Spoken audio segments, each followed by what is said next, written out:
Meanwhile, in the States... And now you continue the cover-up, and I wish that you would turn around to the survivors who are standing right behind you.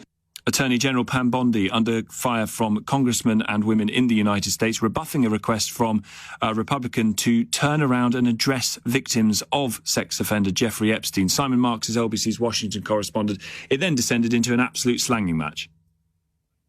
Oh, it's been an absolute slanging match throughout the last 3 hours, Tom. Pam Bondi, the Attorney General of the United States, has, I think it is fair to say, sullied her own office. She has once again shown up on Capitol Hill determined not only to withhold answers to the many questions that she faces about the Epstein investigation, but also constantly to try and goad Democrats on the committee into an argument about their own conduct and the justifiable questions that can be discussed about why the Biden administration sat on the Epstein files for 4 years. That clip that you played was from a particularly dramatic moment where Congresswoman Pramila Jayapal, a Democrat from Washington state, sought to get Pam Bondi to explain why all of the survivors of Epstein in the room for that hearing today say that they have not been able to secure meetings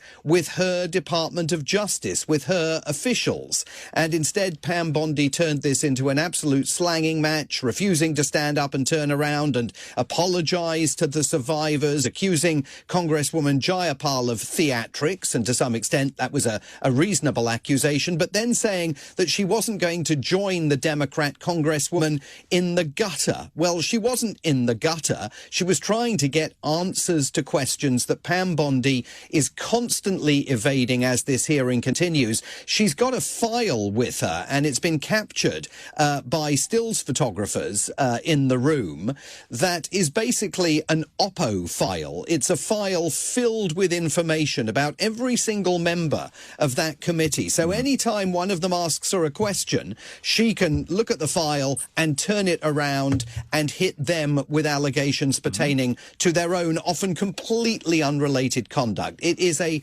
pastiche of a democratic process.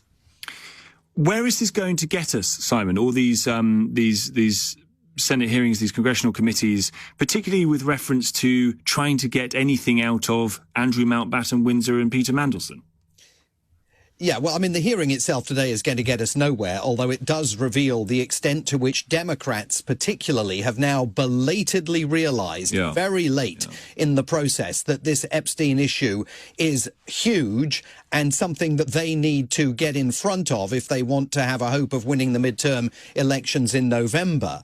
I mean, there's no doubt that attitudes are hardening on Capitol Hill. You've heard yourself from Ro Khanna when you interviewed him on the programme earlier in the week, the top Democrat who co-authored the law requiring the release of all these documents, that he insists that Andrew Mountbatten Windsor and Lord Mandelson must testify before committees of Congress.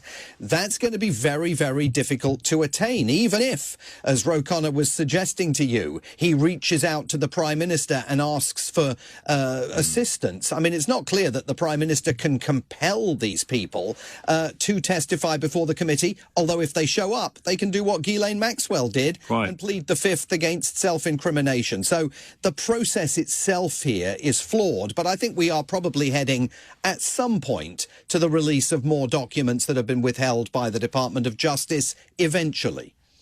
Simon, appreciate it. Thank you so much. Simon Marks is LBC's Washington correspondent. I don't know why we seem to be relying on congressmen and women in the United States who cannot compel people to go over there to give evidence. Why we in Britain seem to be relying on them to do the job that presumably the police ought to be doing, and according to Gordon Brown at least, should have been doing a long time ago in investigating some of these links. We'll wait and see what those conversations between Thames Valley Police and prosecutors about Andrew Mountbatten Windsor bring out.